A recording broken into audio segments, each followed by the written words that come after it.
Des bandits opérant dans la commune de Delmas ont assassiné, dans la matinée du mardi 11 mars 2025, le docteur Laurent Baugé, ancien secrétaire d'État à la population sous le gouvernement d'Ariel Henry. Sous le règne de l'indifférence, Haïti continue de compter ses morts. Docteur Laurent Baugé vient d'être frappé par la machine infernale de l'insécurité qui bat son plein dans le pays. Médecin de profession et originaire du département du Nord-Ouest, il s'était déjà frayé un chemin dans la sphère politique haïtienne. Sous le gouvernement d'Ariel Henry, il occupait la fonction de secrétaire d'État à la population. Son assassinat, ce mardi 11 mars 2025, à Delmas 31, est une preuve tangible que l'État peine encore à donner une réponse appropriée à cette criminalité qui, de jour en jour, enfonce davantage la population dans une misère ineffable. Un crime de trop, dans un pays déjà ravagé par la violence des gangs, la complicité d'une frange du secteur privé des affaires, de certains membres de la diaspora et de certaines autorités haïtiennes. Haïti, en état d'agonie sous les yeux de dirigeants impuissants et des pays dits amis, doit encore patienter pour renouer avec la stabilité et la paix, alors que des centaines de territoires sont déjà sous le contrôle des groupes armés et que de nombreux membres de la population ont déjà été tués par ces malfrats. Le pays continue de compter les cadavres de ses fils pour le premier trimestre de l'année civile. Le docteur Baugé retournera à la poussière, les autorités déploreront et les bandits continueront de s'accaparer d'autres territoires.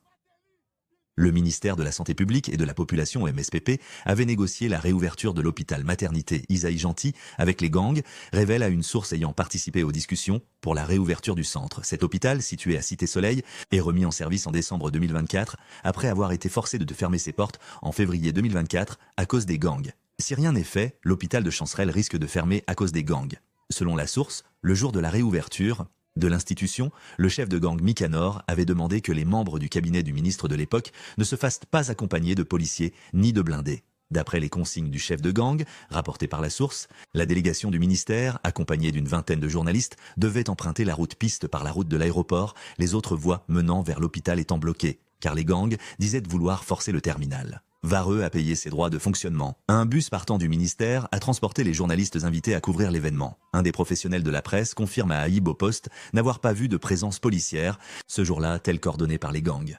Quelques jours après l'événement, le journaliste révèle avoir reçu une somme de 2500 gourdes via paiement électronique. J'ai appris plus tard, par mes confrères, que l'argent venait du ministère de la Santé publique, confirme la source. La cérémonie de réouverture de l'hôpital a duré une quinzaine de minutes. Le ministre Dukenson Lorte-Blema a fait son discours et est reparti immédiatement, selon le journaliste ayant assisté à l'événement. Des blindés sont venus à la rencontre du cortège sur la route piste au retour. Aucune présence d'hommes armés n'a été signalée aux alentours de l'hôpital et aucun tir n'a été entendu ce jour-là. L'hôpital maternité Isaïe Gentil a pu être mis en service après 9 mois d'inactivité. 3 semaines plus tard, une nouvelle initiative du ministre pour rouvrir l'hôpital de l'Université d'État d'Haïti, forcé de fermer ses portes depuis février 2024 à cause des gangs de Vivant Sam, tourne au drame. Tout comme lors de la réouverture de l'hôpital de Chancerelle, la police n'était pas présente sur les lieux. Constate Taïb au Poste, 3 journalistes présents dans les locaux de l'HUH. Ce jour-là, ces professionnels dénoncent la négligence des autorités pour n'avoir pas mis en place des moyens afin d'assurer la sécurité des personnes présentes.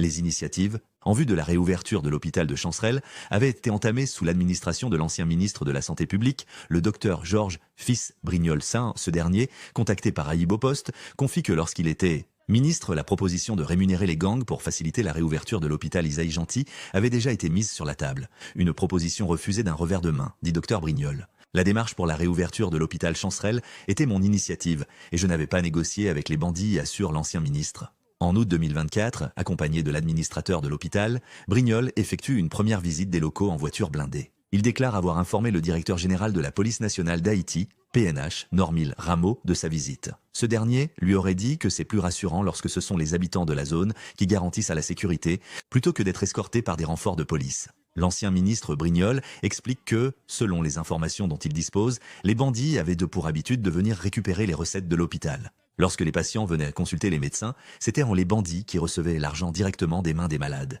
Ils allaient même jusqu'à donner des ordres pour expulser les patients qui restaient de trop longtemps à l'hôpital, confie l'ancien ministre. Une source ayant pris part aux échanges pour faciliter la réouverture de la maternité fait savoir qu'aucun versement n'avait été effectué en faveur des bandits pour faciliter la réouverture de la maternité en décembre 2024. Cependant, souligne-t-elle, il avait été convenu dans les propositions mises sur la table de donner à chacun des chefs une caisse de rhum Barbancourt, dimension 3 étoiles, ainsi qu'une petite caisse pour les petits soldats. Mais poursuit la source, le ministère n'a pas respecté cet engagement. Et jusqu'à présent, le chef continue de demander à être compensé. C'est à partir de la reprise des activités à l'hôpital que nous essaierons de voir ce que nous pouvons faire pour honorer graduellement cette promesse envers eux, confie la source.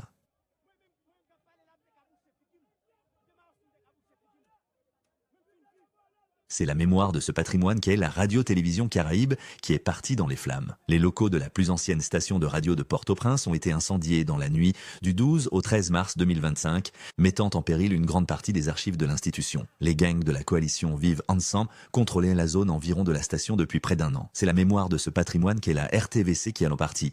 Dans les flammes, déclare à Marc-Anderson Brégard, directeur général de la radio-télévision Caraïbe, RTVC, il n'y a pas encore eu une évaluation des dégâts en raison de l'inaccessibilité de la zone. Mais Brégard indique à Ibopost que l'espace situé à la ruelle Chavannes, au centre-ville de Port-au-Prince, abritait plusieurs studios d'enregistrement d'émissions, 2 salles de machines qui regroupent des dispositifs d'enregistrement automatiques des programmes de la RTVC, des équipements solaires et d'autres matériels informatiques. Depuis 2 mois, les gangs progressent au centre-ville de Port-au-Prince, en dépit de la présence des forces de sécurité haïtiennes et une force multinationale dirigée par le Kenya. Les gangs incendient des maisons, creusent des ouvertures sur les voies et placent des pièges pour entraver les interventions policières. Durant la montée de la violence l'année dernière, la RTVC avait quitté la rue Chavannes en mai 2024 pour se loger à Paco. Et, début juin, une partie de la station a emménagé dans les locaux de la Maison des Radios à Pétionville. Depuis 2 mois, les gangs progressent au centre-ville de Port-au-Prince, en dépit de la présence des forces de sécurité haïtiennes et une force multinationale dirigée par le Kenya. Pour l'instant, nous disposons d'un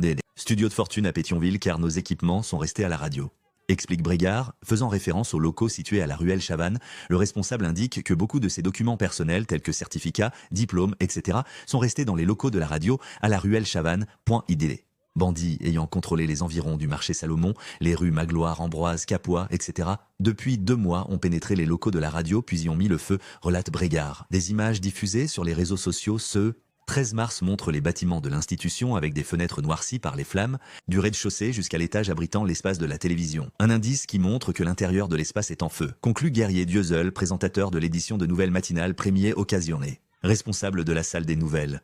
Des agents de sécurité surveillant le bâtiment se sont déplacés bien avant cette attaque, car les bandits ont pris le contrôle de plusieurs rues non loin de la radio. En raison des difficultés techniques et d'un espace restreint, depuis l'abandon forcé de leurs locaux, la plupart des émissions de la RTVC ont été suspendues, y compris les éditions de nouvelles dont Journal Bon Powell, Journal 19, 20 et Déni Occasion. Seules quelques émissions, comme La Manne du matin, journal Premier Occasion, et celles animées par Brégard sont encore diffusées sur la station. Toutefois, tenir la population informée nous pousse à rester en ondes, précise le journaliste Guerrier Dieuzol qui travaille à la RTVC depuis 2008. La radio demeure le premier média de masse en Haïti avec une pénétration de 90%.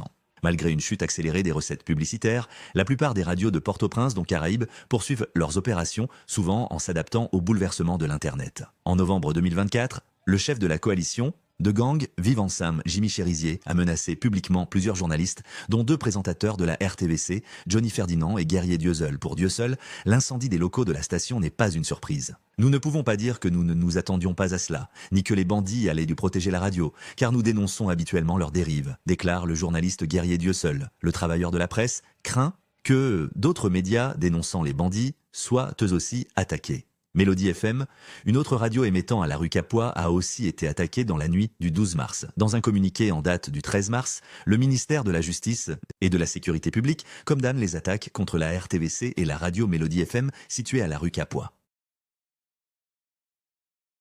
La recrudescence de l'insécurité à Port-au-Prince et dans certaines villes de province ces derniers jours ne laisse pas indifférent le président de Boku Global Corporation, une organisation non gouvernementale engagée à relever les défis mondiaux et à défendre les droits de l'homme, Bradley Lambert, qui reconnaît que la situation en Haïti est on ne peut plus préoccupante et affecte tous les aspects de la vie nationale, allant de l'état de droit jusqu'à l'existence même des citoyens. Dans le cadre d'une récente interview exclusive accordée aux journalistes de la radio-télévision Caraïbe, RTVC, Georges Zalen, il s'est aligné sur la position du secrétaire général de l'Organisation des Nations Unies, Antonio Guterres, qui plaide pour la transformation de la mission multinationale d'appui à la sécurité en Haïti en une mission de maintien de la paix de l'ONU. Il est inacceptable que des groupes armés imposent de leurs lois à la population et aux différentes institutions. Plus que jamais, il nous faut agir au plus haut sommet de l'État avec fermeté et intelligence en adoptant une approche globale impliquant une réponse sécuritaire robuste, préconise Bradley Lambert qui ne cesse de plaider pour des réformes structurelles afin qu'une telle situation chaotique ne se reproduise à l'avenir. La crise sécuritaire en Haïti est telle que certains analystes comme certains hommes